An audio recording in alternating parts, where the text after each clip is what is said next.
Class 12 UP board के प्यारे विद्यार्थियों, स्वागत है आप सभी का शिवम लेक्चरर में। समाजशास्त्र का पेपर है जो यूपी बोर्ड एग्जाम 2026 के लिए सबसे ज़्यादा महत्वपूर्ण है। मेरे प्यारे बच्चों, पूरा पेपर एकदम अच्छे से आंसर के साथ आपको बताने वाले हैं, तो आप लोग वीडियो को पूरा अंत तक देखिएगा। समय 3 घंटे 15 मिनट का होता है मेरे प्यारे बच्चों, और पूर्णांक होता है 100 का।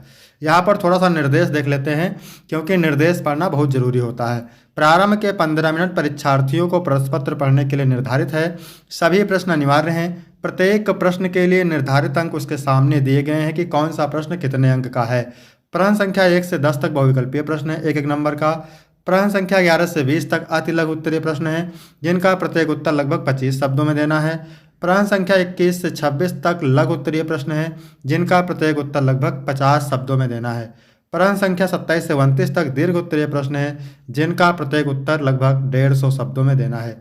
तो सभी लोग वीडियो को लाइक करेंगे, चैनल पर नए हैं चैनल को सब्सक्राइब करेंगे, शेयर करेंगे। चलिए वीडियो को शुरू करते हैं। सबसे पहले बहुविकल्पीय प्रश्न।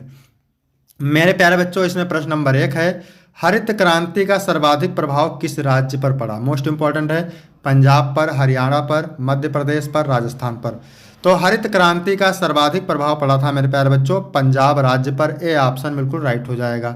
इसके बाद प्रश्न नंबर 2 है मेरे प्यारे बच्चों, जनसंख्या वृद्धि का सिद्धांत किसने दिया? वेरी वेरी मोस्ट इंपॉर्टेंट है। स्पेंसर ने, वेबर ने, माल्थस ने, सोरोकिन ने।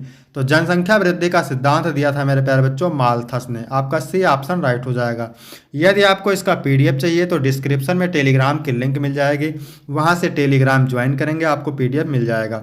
तीसरा है, चिपको आंदोलन किस राज्य में हुआ था? हिमाचल प्रदेश में, उत्तराखंड में, मध्य प्रदेश में, हरियाणा में। तो चिपको आंदोलन हुआ था मेरे प्यारे बच्चों उत्तराखंड में। बी ऑप्शन राइट हो जाएगा। इसके बाद मेरे प्यारे बच्चों प्रश्न नंबर 4 है, एन इंडियन विलेज पुस्तक किसने लिखी? एम.एन. श्रीनिवास ने, जे.एच. हट्टन ने, एस.सी. दुबे ने, ए.आर. देसाई ने। तो एन इंडियन विलेज पुस्तक लिखी थी एस.सी. दुबे ने। सी ऑप्शन राइट हो जाएगा। 5वां नंबर है, मराठा तथा केसरी पत्रिकाओं का संपादन किसने किया? बाल गंगाधर तिलक ने, गोपाल कृष्ण गोखले ने, ईश्वर चंद्र विद्यासागर ने, दयानंद सरस्वती ने। तो मराठा तथा केसरी पत्रिकाओं का संपादन किया था बाल गंगाधर तिलक ने। ए ऑप्शन राइट हो जाएगा। इसके बाद प्रश्न नंबर 6 है, कौन सी नगरीय समुदाय की एक विशेषता है? उद्योग एवं व्यापार, अशिक्षा, कृषि, कम जनसंख्या। तो नगरीय समुदाय की एक विशेषता है उद्योग एवं व्यापार। आपका ए ऑप्शन बिल्कुल राइट हो जाएगा और वेरी वेरी मोस्ट इंपॉर्टेंट है। 7 नंबर है, ग्रामीण विकास में सबसे बाधक तत्व कौन सा है? ये भी वेरी वेरी मोस्ट इंपॉर्टेंट है। अशिक्षा है, ग्रामीण निर्धनता है, ग्रामीण ऋणग्रस्तता है, उपयुक्त सभी। तो अशिक्षा भी ग्रामीण विकास में सबसे बाधक तत्व है, ग्रामीण निर्धनता भी है और ग्रामीण ऋणग्रस्तता भी है। तो आपका डी ऑप्शन राइट हो जाएगा मेरे प्यारे बच्चों। इसके बाद मेरे प्यारे बच्चों 8 नंबर प्रश्न है, भारत के प्रथम आधुनिक उद्योग कौन है? कपास, रेशम, जूट, ये तीनों भारत के प्रथम आधुनिक उद्योग हैं। तो आपका ए ऑप्शन बिल्कुल सही हो जाएगा। ए ऑप्शन सही हो जाएगा। इसके बाद 9 नंबर है, भारतीय प्रजातंत्र की प्रमुख बाधा है? क्षेत्रवाद, संप्रदायवाद, जातिवाद, ये सभी। तो आपका ये सभी हो जाएगा। भारतीय प्रजातंत्र में प्रमुख बाधा क्षेत्रवाद भी है, संप्रदायवाद भी है और जातिवाद भी है। तो आपका डी ऑप्शन राइट हो जाएगा। 10 नंबर है, विश्व व्यापार संगठन की स्थापना कब हुई थी? 1950 में, 1960 में, 1995 में, 2005 में। तो विश्व व्यापार संगठन की स्थापना 1995 में हुई थी। आपका सी ऑप्शन राइट हो जाएगा। यहाँ तक हो गए आपके 10 बहुविकल्पीय प्रश्न, जो कि बोर्ड एग्जाम 2026 के लिए सबसे ज़्यादा महत्वपूर्ण है। इसके बाद है अति लघु उत्तरीय प्रश्न। उत्तर आपको लगभग 25 शब्दों में देना है और प्रत्येक उत्तर के लिए आपको 3 अंक मिलेंगे। राष्ट्रवाद से आप क्या समझते हैं? Very very very most important है मेरे प्यारे बच्चों। जो विचारधारा किसी भी राष्ट्र के सदस्यों में एक साझा पहचान को बढ़ावा देती है, उसे राष्ट्रवाद कहते हैं। ठीक है, आप इतना लिख सकते हैं, जो विचारधारा किसी भी राष्ट्र के सदस्यों में एक साझा पहचान को बढ़ावा देती है, उसे राष्ट्रवाद कहते हैं। राष्ट्रवाद की भावनाओं की जड़ें जमाने के लिए कई प्रतीकों का सहारा लिया जाता है, जैसे राष्ट्रीय ध्वज, राष्ट्रीय प्रतीक और राष्ट्रगान आदि। इसके बाद मेरे प्यारे बच्चों 12 नंबर है, भूमि सुधार से आप क्या समझते हैं? भूमि सुधार का अर्थ उन नीतियों और उपायों से है जो भूमि के स्वामित्व, वितरण और उपयोग में सुधार लाने के लिए किए जाते हैं। इसका मुख्य उद्देश्य कृषि क्षेत्र में समानता लाना, किसानों की उत्पादकता बढ़ाना और भूमि के उचित उपयोग को सुनिश्चित करना होता है। इसके बाद मेरे प्यारे बच्चों 13 नंबर प्रश्न है, उदारीकरण क्या है? मोस्ट इम्पॉर्टेंट है। उदारीकरण आर्थिक सुधार की दिशा में उठाया गया एक प्रमुख कदम है। मूलतः इसका अर्थ अर्थव्यवस्था में सरकारी हस्तक्षेप को कम कर बाजार प्रणाली पर निर्भरता बढ़ाना है।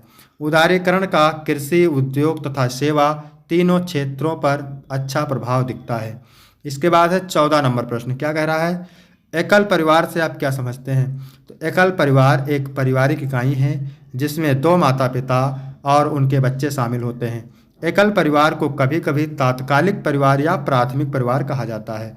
इसके बाद 15 नंबर है मेरे प्यारे बच्चों, सांस्कृतिक विविधता से आप क्या समझते हैं? तो संस्कृति का तात्पर्य समाज की मान्यताओं, मूल्यों, व्यवहार और मानदंडों से है, जबकि विविधता का तात्पर्य उस गुण से है जो किसी वर्ग को विशिष्ट बनाता है, जिसमें रंग, भाषा, जातीयता, सामाजिक आर्थिक स्थिति या सांस्कृतिक पृष्ठभूमि शामिल है। इसके बाद 16 नंबर है, सामाजिक परिवर्तन क्या है? सामाजिक परिवर्तन पूरे इतिहास में होते रहते हैं। ये संस्कृतियों के विकास, सामाजिक समूहों के बीच संघर्ष और नए विचारों के उदय के कारण हो सकते हैं। सामाजिक परिवर्तन का अर्थ वह प्रक्रिया है जिसके माध्यम से उप संस्कृतियाँ बनाई जाती हैं या समाज की प्रमुख संस्कृति को बदला जाता है। इसके बाद मेरे प्यारे बच्चों 17 नंबर प्रश्न है, उपभोग की संस्कृति किसे कहते हैं? मोस्ट इम्पॉर्टेंट है। तो ऐसी सामाजिक व्यवस्था जहां उपभोग करने की प्राथमिकता दी जाती है, इसमें वस्तुओं और सेवाओं की खरीद को बढ़ावा दिया जाता है। इस संस्कृति में लोग दूसरों को दिखाने के लिए सामान खरीदते हैं। इसके बाद 18 नंबर है, ब्रह्म समाज की स्थापना किसने और कब की? ब्रह्म समाज की स्थापना राजा राम मोहन राय ने साल 1828 में की थी। इसकी शुरुआत में इसका नाम ब्रह्म सभा था। राजा राम मोहन राय एक समाज सुधारक थे और उन्हें भारतीय नवजागरण का जनक माना जाता है। इसके बाद है 18 नंबर प्रश्न। क्या कह रहा है? पर्यावरणीय आंदोलन के 3 कारण लिखिए। तो पर्यावरण आंदोलन के 3 कारण निम्नलिखित हैं। पहला है चिपको आंदोलन, दूसरा है नर्मदा आंदोलन, तीसरा है जंगल बचाओ आंदोलन। इसके बाद है 20 नंबर, मोस्ट इंपॉर्टेंट है, अंतर विवाह क्या है समझाइए। तो किसी खास समूह के भीतर रीति रिवाज या कानून के मुताबिक विवाह करना अंतर विवाह कहलाता है। अंतर विवाह को एंडोगैमी भी कहा जाता है। अंतर विवाह की प्रथा स्वास्थ्य, संस्कृति और जातीयता को सांस्कृतिक समूहों के अंदर रखने के लिए बनाई गई थी। इसके बाद मेरे प्यारे बच्चों लघु उत्तरीय प्रश्न है। उत्तर आपको 50 शब्दों में देना है। प्रत्येक उत्तर के लिए आपको 6 अंक मिलेंगे। जाति व्यवस्था की प्रमुख विशेषताओं का वर्णन कीजिए। तो जाति व्यवस्था एक सामाजिक वर्गीकरण है जो जन्म पर आधारित होती है। इसकी प्रमुख विशेषताएं हैं जन्म आधारित निर्धारण, पेशेगत विशेषीकरण, ऊंच नीच की भावना, सामाजिक प्रतिबंध, विवाह संबंधी नियम, खान पान प्रतिबंध, गतिशीलता की सीमित संभावनाएं। इसके बाद 22 नंबर हैं, भारत में लिंगानुपात में गिरावट के कारणों पर प्रकाश डालिए। तो भारत में लिंगानुपात में गिरावट के प्रमुख कारण निम्न हैं। पहला है कन्या भ्रूण हत्या, दूसरा है बालिकाओं की उपेक्षा व कुपोषण, शिक्षा व जागरूकता की कमी, दहेज प्रथा और सामाजिक भेदभाव, चिकित्सा तकनीकों का दुरुपयोग, महिलाओं की स्वास्थ्य सुविधाओं की कमी। इसके बाद है 23 नंबर प्रश्न, मोस्ट इंपॉर्टेंट है, औद्योगिकरण का संयुक्त परिवारों पर क्या प्रभाव पड़ता है? तो औद्योगिकरण के कारण संयुक्त परिवार प्रणाली कमजोर हुई है।